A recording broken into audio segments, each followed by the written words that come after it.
Thank you so much, sir. Now I request Honorable Prime Minister of India, Dr. Manmohan Singh Garu, to please give away the ISCA Awards for the year 2007-2008.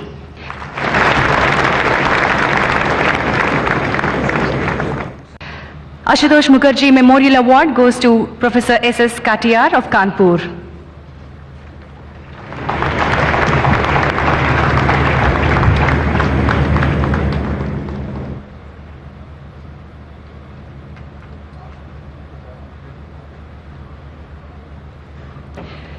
C.V. Raman Birth Centenary Award goes to Shri M. Natarajan of New Delhi.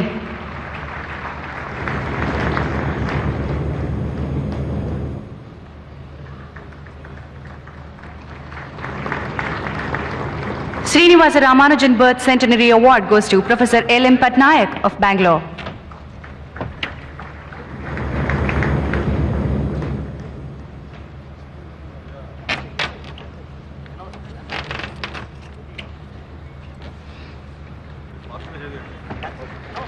Sri P.C. Mahalnobis Birth Centenary Award goes to Professor P.V. Arunachalam of Tirupati. J.C. Bose Memorial Award goes to Dr. P.C. Kesavan of Chennai.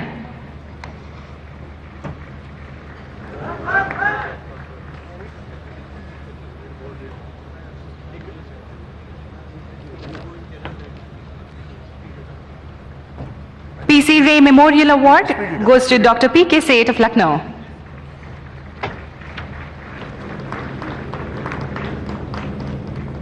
A.J. Baba Memorial Award goes to Dr. V.S. Ramamurthy of Delhi.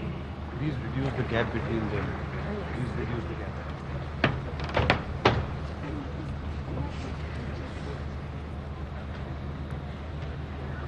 B.P. Paul Memorial Award goes to Professor Akhilesh Tyagi of Delhi. The Jawaharlal Nehru Birth Centenary Awards go to Dr. U.R. Rao of Bangalore and Dr. S.K. Chopra of New Delhi.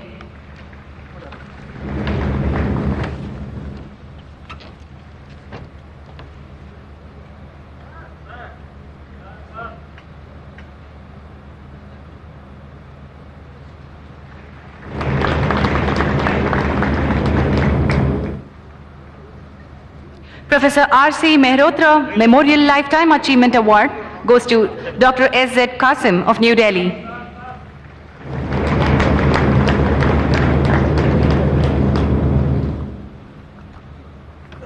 Shri S.Z. Qasim of New Delhi. Sir, please walk.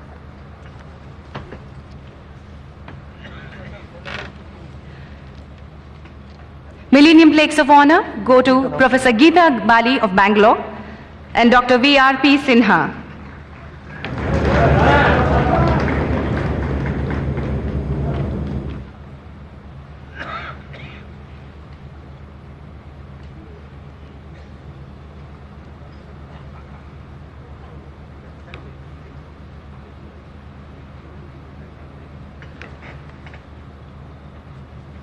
Millennium Plaques of Honor go to Professor Geeta Bali of Bangalore and Dr. V.R.P. Sinha.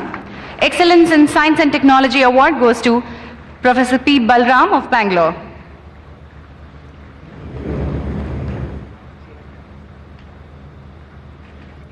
General Presidential Gold Medal 2007 and 2008 goes to Professor M.S. Swaminathan.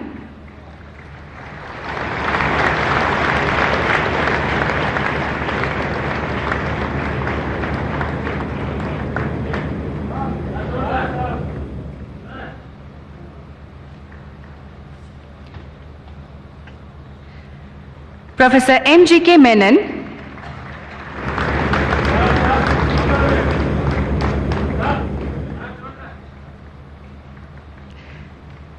Dr. Paul Nurse,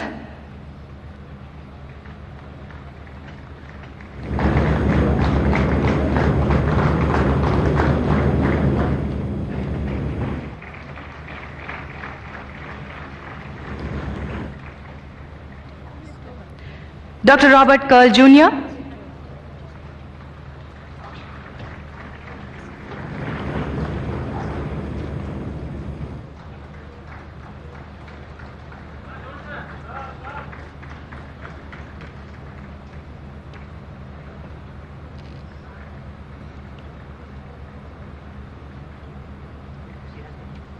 Professor K.C. Reddy,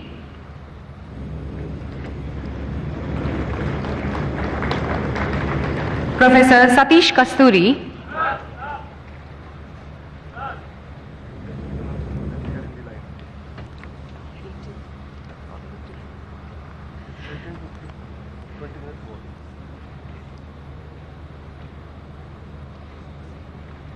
Professor Umakant,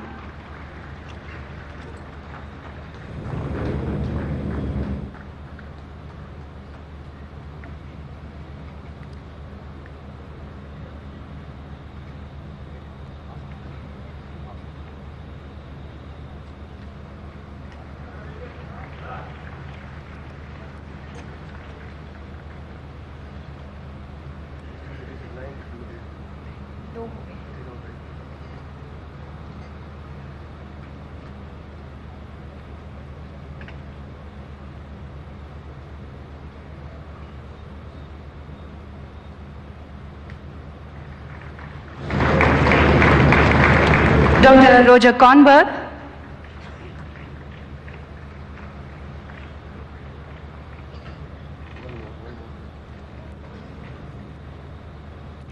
Professor Shri V.M. Trehan,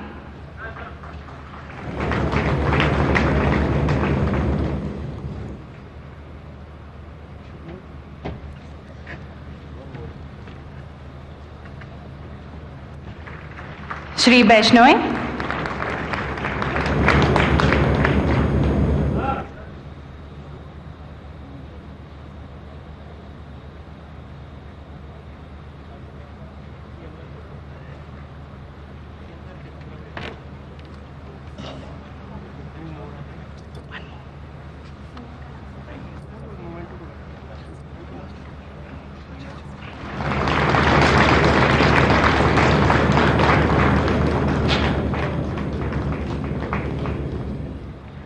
Professor V.N.Rajasekharan Pillai,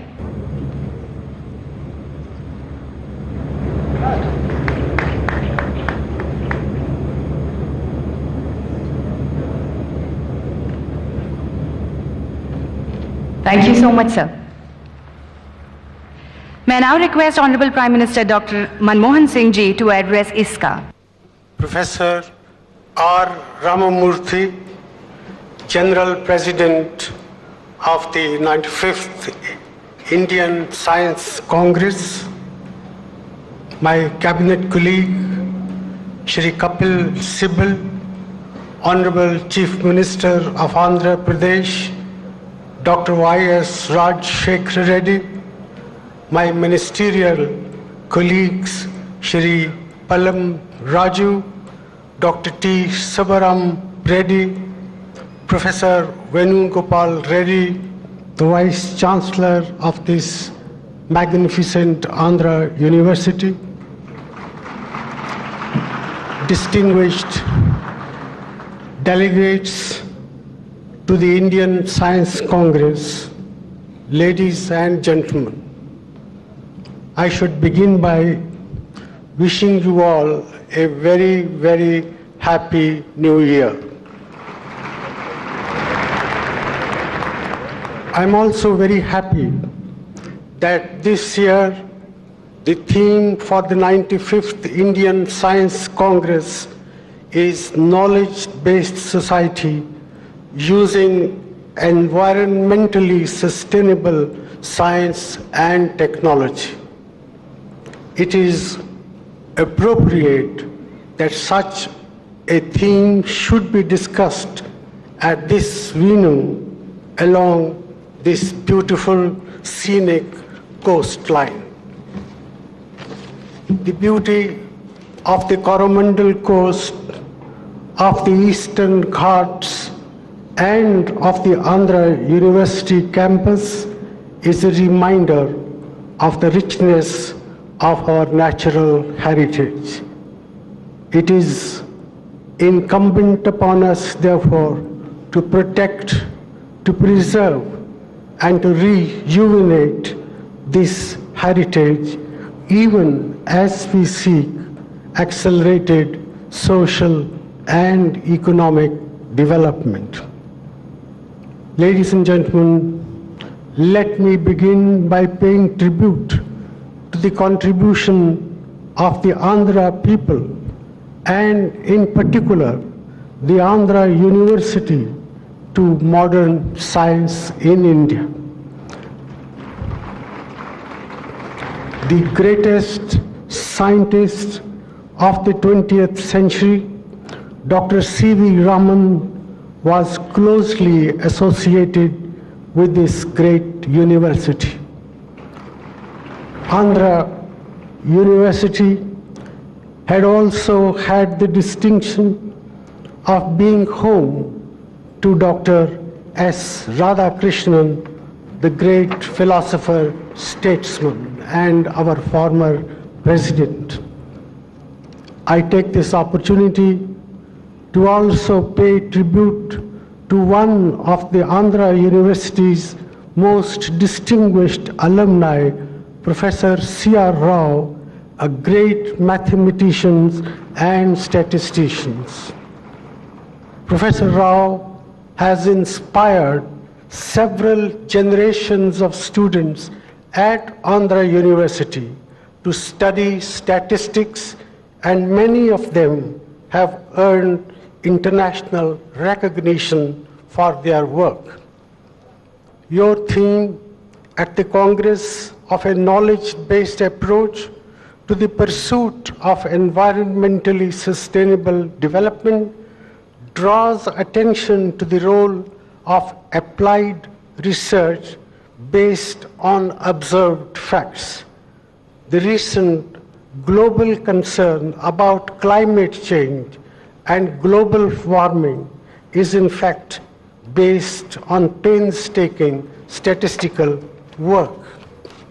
When this concern was first flagged nearly 2 decades ago, it did not elicit as much global public attention because its statistical basis was still weak.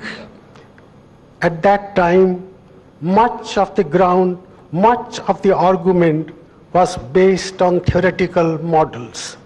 That, of course, is how science moves forward. Let me therefore take this opportunity on this campus to emphasize the importance of collecting relevant data, especially with regard to climate change. For example, we need data on what is happening to the Himalayan glaciers, and not just on what is happening on our side of the border, but to the system as a whole. I believe we must improve the quality of data we collect and also improve the quality of analysis of the available data. Ladies and gentlemen, we have adopted a proactive and pragmatic approach to the problems of environmental degradation. Our approach is based on our understanding that as our economy grows and modernizes, we must pay increasing attention to the environmental impact of the technological choices we make, the investment choices we make, and the consumption choices we make as individuals and as a nation. I do sincerely believe that the world cannot walk down the path of environmentally harmful development that developed industrial economies have pursued thus far. They undoubtedly bear the greatest responsibility for what has happened and must also bear, therefore, the greatest responsibility for correcting the damage. But we too have to take action. We cannot replicate the Western model of wasteful consumption and environmentally harmful industrialization. We need an alternative approach, more mindful of our resource endowments and also of the need to avoid damage to our environment. Mahatma Gandhi's famous dictum that our planet has enough to cater to all our needs, but not enough to cater to our greed, must never be lost sight of. Climate change poses a great and a new challenge to our developmental prospects and to the livelihood of our people, particularly those living on the edges of subsistence. We need a global response, a national response, and a local response. An effective global response has to grapple with issues of sustainability, issues of equity, and thirdly, issues of efficiency. Sustainability involves assessment of safe levels of emissions of CO2 and other harmful substances for the globe as a whole. Equity involves consideration of issues relating to responsibilities of various countries for control of emissions, or in other words, their legitimate state of the permissible emission levels. Efficiency involves examination of alternative techniques and policies which will yield the desired outcome at least possible cost.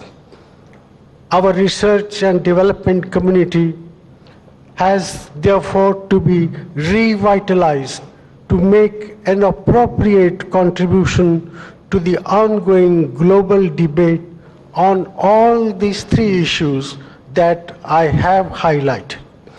I have asked the Planning Commission to work on this issue and come up with alternative options open to us. The Prime Minister's Council on Climate Change is engaged in developing India's response to the challenge. I believe our response must be proactive and based on our finding feasible and practical solutions to the real and potential threats we face. An expert committee under the chairmanship of Dr. R. Chidambaram has come forward with a research agenda to study the impact of climate change in India. We will invest in and strengthen the infrastructure required to develop our scientific capabilities in this new area. We are in the process of identifying a center of national excellence on climate change, and you heard just now my colleague Kapil Sibal that process has been completed. At the last G8 summit in Heiligendamm, Germany, I said India is ready to accept the obligation that our per capita emissions of CO2 will never exceed the per capita emissions of the advanced developed countries. This should incentivize developed countries to achieve quick reductions in their own per capita emissions to limit the growth of emissions from developing countries.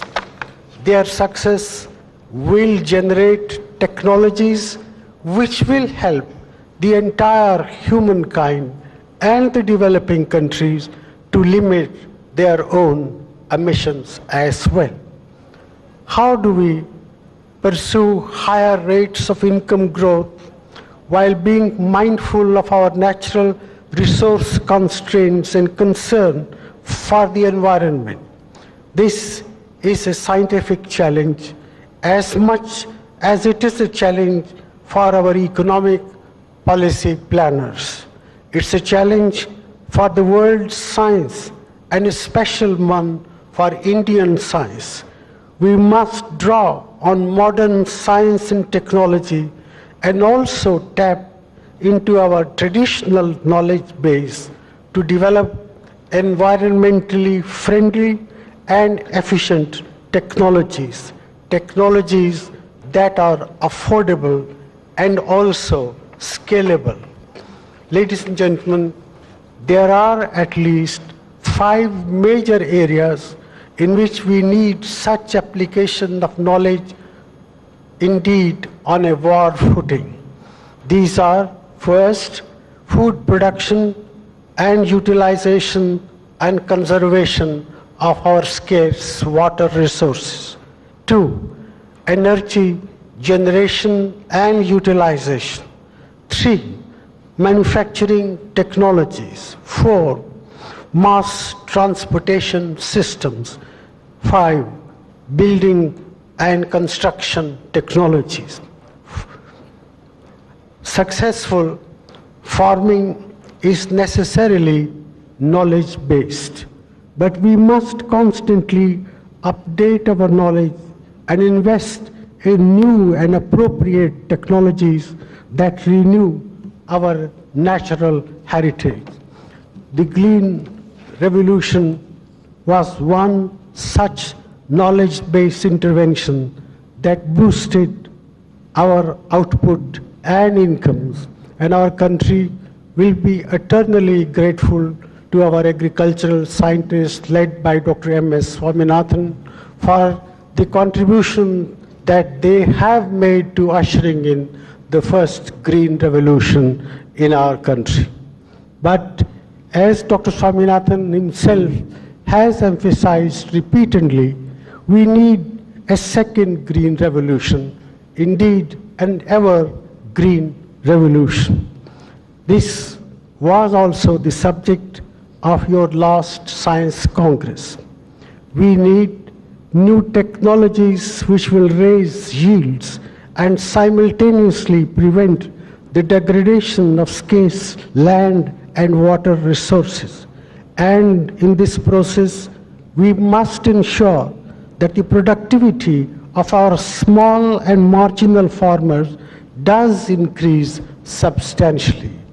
We must pay special attention to the needs of women farmers, as Professor Swaminathan has emphasized repeatedly.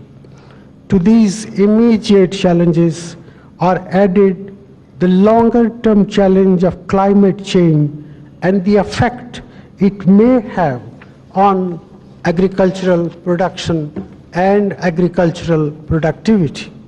We must respond by undertaking a major revitalization of research in our agricultural universities to give it a much more strategic thrust.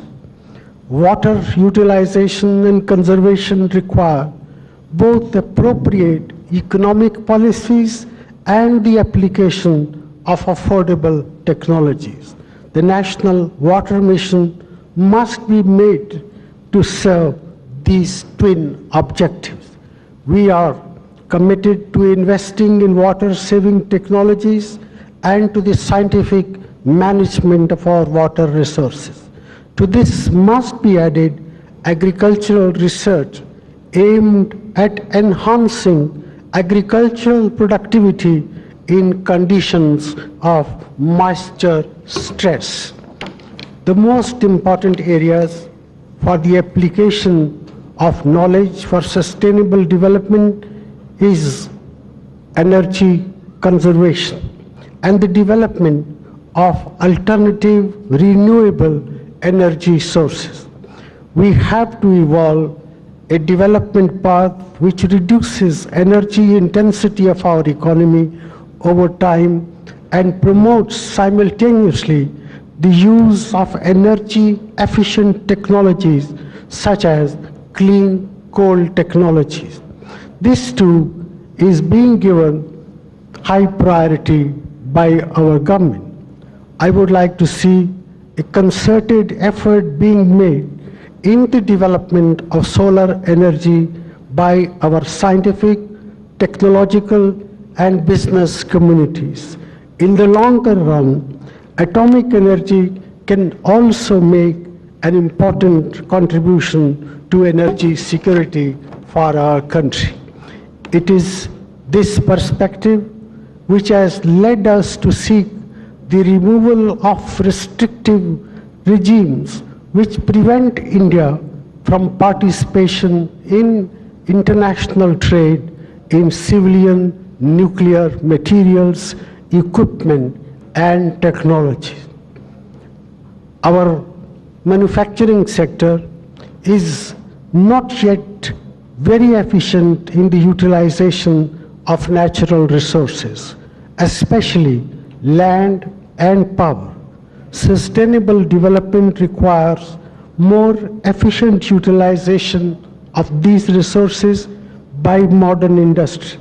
We need science-based solutions that are also commercially viable. Part of the solution to the energy problem is the promotion of mass public transport. The demand for private transportation is shooting up because of the lack of adequate public transport. We need environment-friendly public transport solutions that are affordable by all. I regret to note that many of our roads in urban areas provide no space for pedestrians or bicycle riders. This must change. Traditional building technologies were largely environment friendly. Over the years, a great deal of what is called modern building technology is environmentally ill-suited and unsustainable. This poses a technological challenge which must be squarely addressed. We need locally relevant all-weather building technologies and construction technologies and methodologies that can reduce our growing dependence on air conditioning. We have to evolve patterns of urbanization which minimize environmental hazards such as noise pollution. Science and technology must be harnessed in full measure to convert the growing accumulation of urban wastes into the generation of wealth for the nation.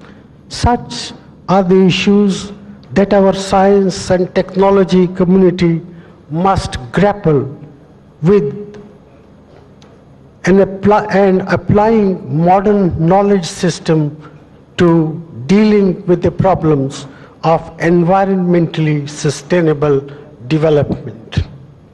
Ladies and gentlemen, at last year's Science Congress and the year before that, I had expressed my serious concern about the state of science teaching and research in India. We must increase the enrollment of students in basic sciences in our schools and in our colleges. This matter has been repeatedly discussed at the meetings of the Science Advisory Council. I believe this deserves the highest priority of our educationists and of our scientists. Our government is committed to investing more, much more, in education, especially the science education. The 11th five-year plan is in fact a national education plan. The plan allocation for education has been stepped up from 7.7% of gross budgetary support for the plan in the 10th plan to over 19% in the 11th plan. In nominal terms, there is going to be a five-fold increase in spending on education in this plan. This is an unprecedented increase in financial support for education in India.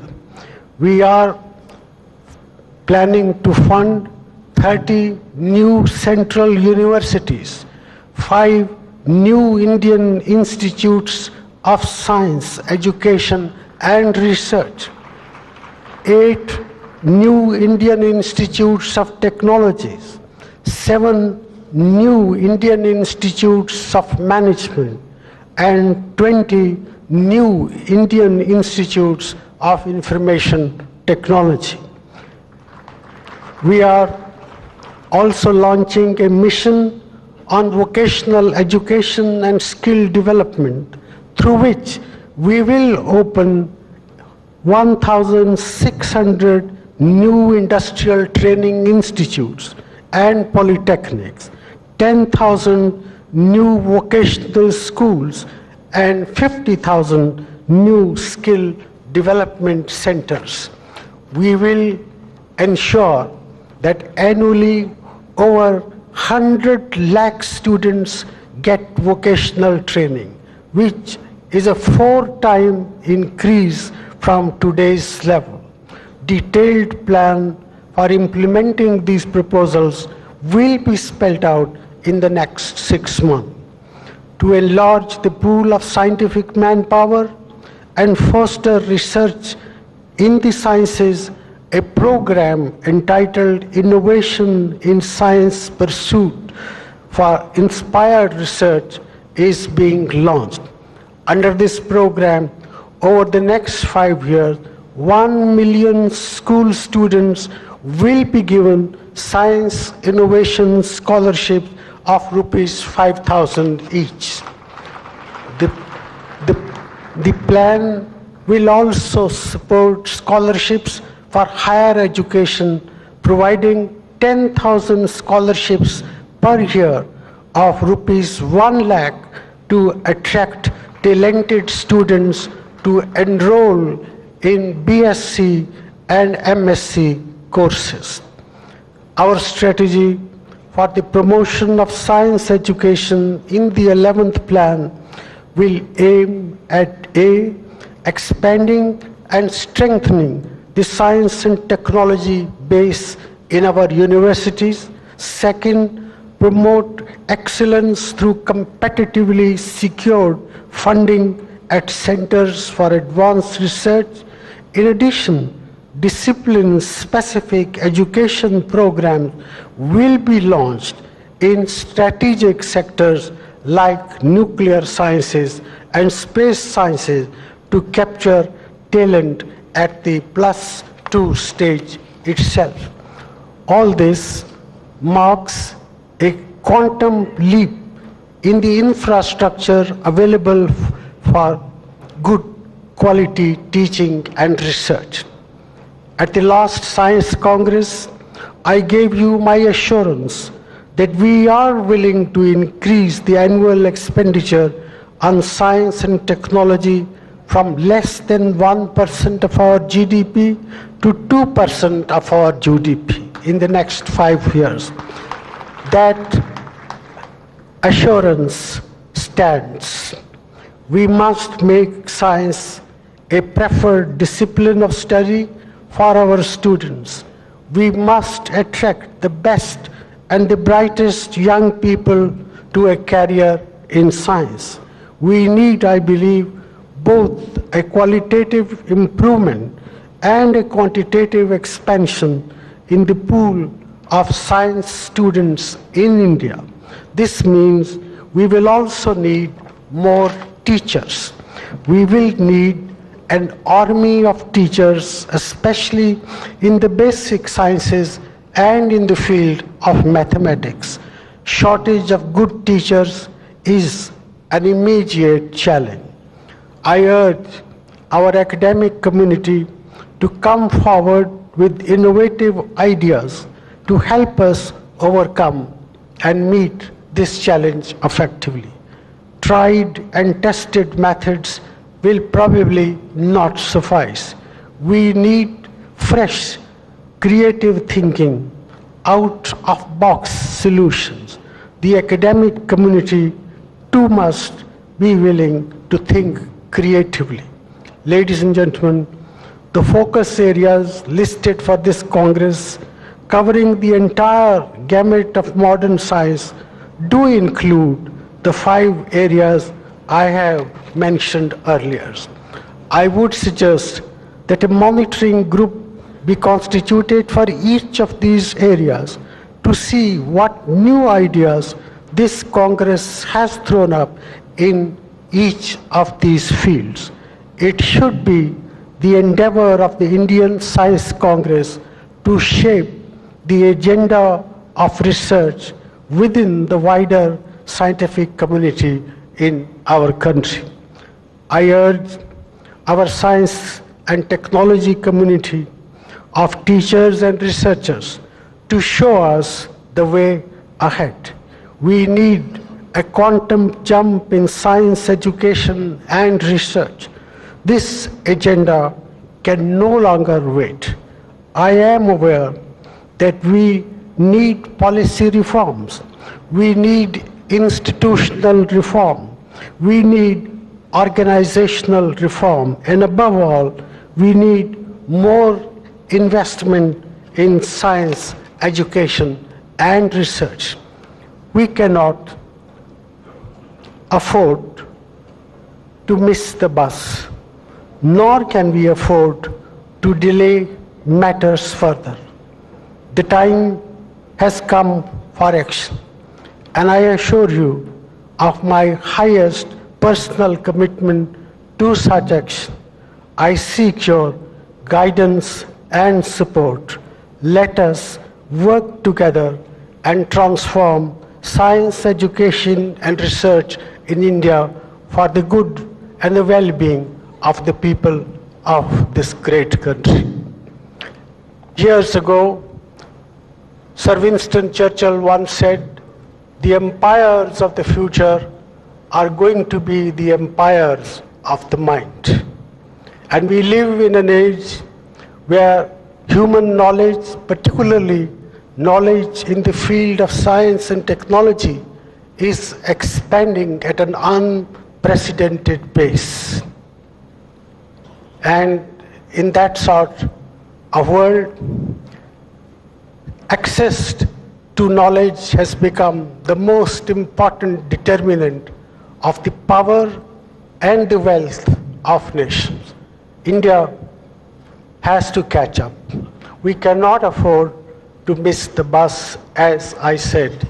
And in this great national adventure of enterprise, of creativity, our science and technology community has to play a glorious role. I invite you to join the government in carving out the new agenda of science, education, and research in our country. I wish your deliberations all success. I thank you. Thank you so much, sir. May I now request Honorable Prime Minister Ji to inaugurate the science exhibition at the Jubilee grounds of Andhra University. I now have the privilege of declaring the 95th Science Congress exhibition open. Thank you so much, sir. It's time to felicitate Honorable Prime Minister of India, Dr. Sri Manmohan Singh Ji. I request Honorable Minister for Mines, Dr. T. Subramanian Reddy Garu, to present Honorable Prime Minister of India with a shawl.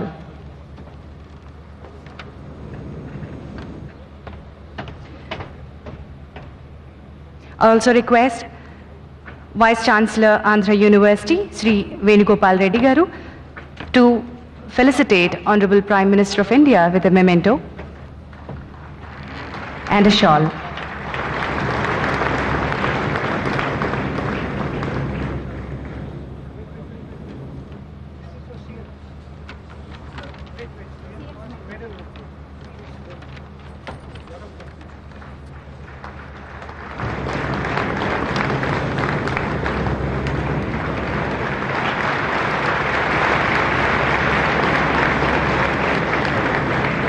Ladies and gentlemen, here's an announcement.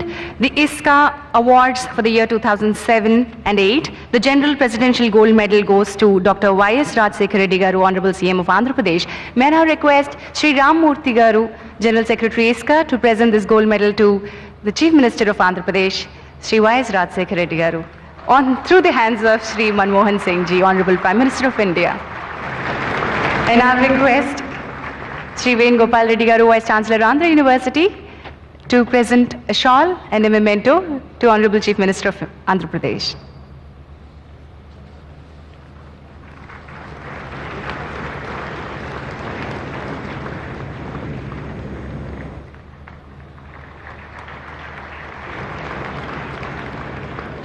I request Vice-Chancellor Sri V.N.Pillai Garu to felicitate Honorable Minister Sri Kapil Sibal.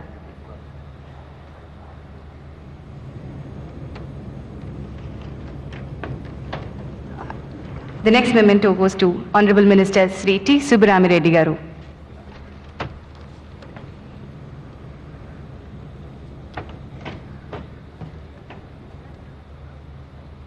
I also request Vice-Chancellor Andhra University to present a memento to Honorable Minister Sri Pallam Raju Garu.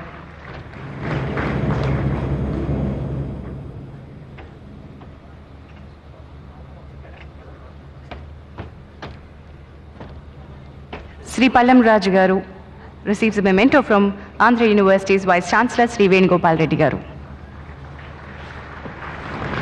I request V.N.Pillai Garu to present a memento to ISCA's President Sri Ram Murthy Garu.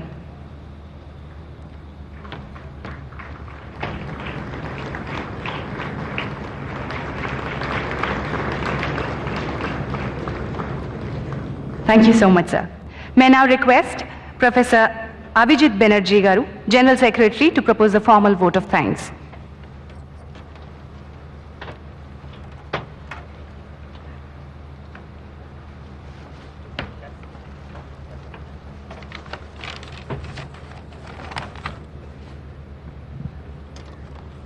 Honorable Prime Minister Dr. Manmohan Singh Ji, Honorable Union Minister for Science and Technology Sri Kapil Sibal, Honorable Chief Minister of Andhra Pradesh Dr. Y.S. Rajasekharan Reddy, Central Ministers Dr. T. Subbarama Reddy and Sri M.M. Pallam Raju, Joint President of the 95th session of the Indian Science Congress, Professor Ramamurthy Allapalli, Professor Venugopal Reddy, Dr. T. Ramasamy, dignitaries on the dais and in the audience, fellow delegates. It is my pleasant duty to move the vote of thanks on behalf of the Indian Science Congress Association on this august occasion of the inauguration of the 95th session of the Science Congress. We are indeed grateful to our Prime Minister Dr. Manmohan Singh Ji for being here with us today to inaugurate this session of the Science Congress. Your thought-provoking speech, sir, will guide and inspire us in the coming years in our quest as scientists, technologists and educationists to serve our great country. We thank Sri Kapil Sibal for presenting the Science and Technology note and informing us of the giving us the guide map for the development of science and technology in the coming years, particularly during the 11th plan. We thank Chief Minister of Andhra Pradesh, Dr. Y.S. Rajasekharan Reddy, for his unstinted support in organizing this session of the Science Congress in the state of Andhra Pradesh. We thank Dr. T. Subbarama Reddy, Minister of Mines, Government of India, Sri M.M. Pallam Raju, State Minister for Defence, and Dr. T. Ramasamy, Secretary of the DST and General President-elect, for gracing this inaugural function by their presence. On behalf of the Indian Science Congress Association, we thank Vice-Chancellor Professor Venugopal Reddy, the local secretaries Professor V. Raju and Professor Rajendra Prasad, and their dedicated team for making the wonderful arrangements in this beautiful city of Visakhapatnam here at Visakhapatnam for the 95th session. Our thanks go out to the foreign academies who have sent their representatives to this session and are serving to strengthen our international ties. We thank the distinguished speakers from India and abroad who shall be participating in this session and giving talks. On my own behalf and on behalf of all those at ISKA, we offer our thanks, our grateful thanks to Dr. Ramamurthy Rallapalli, under whose dynamic leadership we have undertaken the task of not only organizing this 95th Congress, but to conduct the affairs of the ISKA with a number of programs throughout the year. I thank my colleagues on the ISKA Council for their support and untiring efforts for organizing this session as well as conducting various activities of the ISKA. Our thanks go to the DST and other governmental and non-governmental agencies for providing necessary support. We thank the print and electronic media for covering the proceedings of the Congress. It will be ungrateful on my part if I do not thank my dedicated staff at ISKA headquarters for their efforts, for their devotion in supporting the cause of science and technology in India, for supporting the cause of ISKA. On behalf of the ISKA, I welcome all the participants coming to this session and thank them for being here. We look forward to a wonderful 95th session. Thank you all.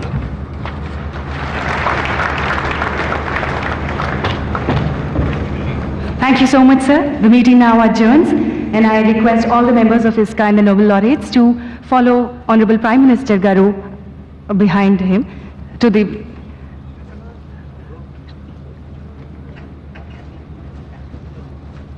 procession continues. Thank you so much, one and all. The meeting adjourns.